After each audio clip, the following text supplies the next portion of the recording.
It was just after 2:30 a.m. when Officer Daniels got the call. A man had been found sitting quietly on a park bench in the middle of the city. No ID. No wallet. No phone.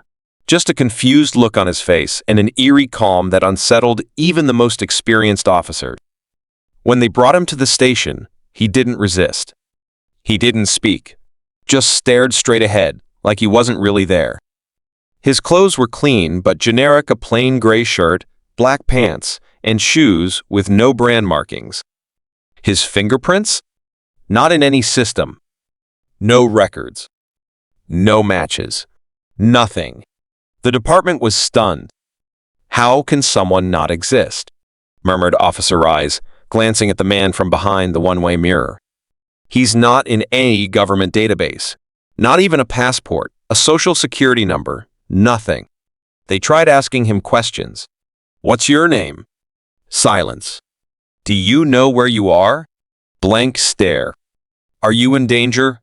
The man finally blinked slowly and shook his head once, as if waking up from a dream. But when Dr. Hall, the department psychologist, tried to speak with him privately, something strange happened. She sat down and said gently, "Can you tell me anything about who you are?" He looked at her and whispered, "I don't think I'm supposed to be here." Her pen slipped from her hand. "What do you mean?" He leaned forward. "This isn't my time." At first, she thought he was mentally ill, possibly delusional. But the way he spoke, it wasn't gibberish. It was like he meant it. Later that day, the city's facial recognition AI was run on his image. What came back wasn't a match, it was a warning.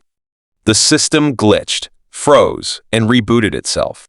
When it came back online, it displayed a strange message: subject not recognized. Error origin mismatch. The tech team had never seen anything like it. Meanwhile, the man was moved to a secure observation room. Officers took turns monitoring him. He didn't sleep. He didn't eat. He just sat there staring at the wall, as if waiting for something. On the third night, something happened. At exactly 3:33 a.m., the building's lights flickered. Every screen in the control room went black, then flashed an image, a brief, grainy frame of the man, but not sitting in the cell. In the image, he was standing in a field, surrounded by people in old-fashioned clothing. The timestamp on the footage? 1876. The officers stared, shocked. Then the screen shut off completely. When power returned, the man was still sitting calmly in his cell. But now he was smiling. That morning, Dr. Hall visited again, more curious than ever. "You said you're not from here," she asked. "But where are you from?" He looked at her with a calmness that sent chills down her spine. "I come from where time doesn't follow rules," he said. "Where memory isn't yours to keep." She frowned. "Is that why you don't remember anything?" "I remember everything," he replied. "I just don't remember here." The next day, news began to spread.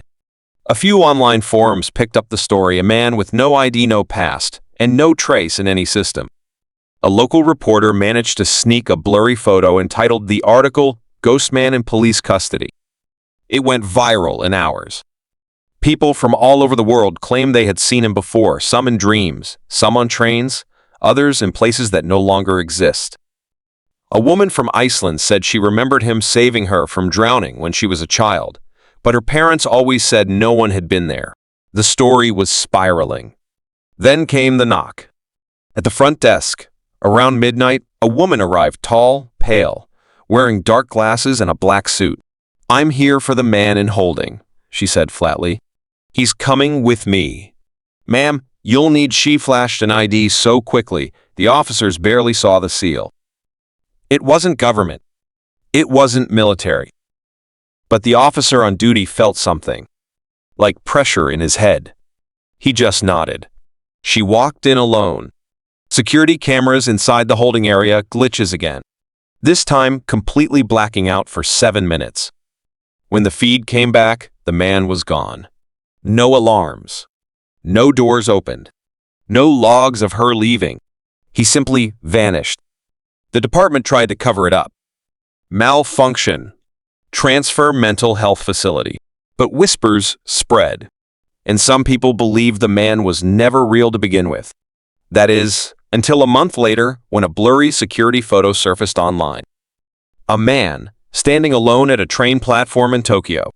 Gray shirt, black pants, the same vacant stare. A timestamp at the bottom, 3:33 a.m. And next to him, barely visible in the shadows, a woman in dark glasses.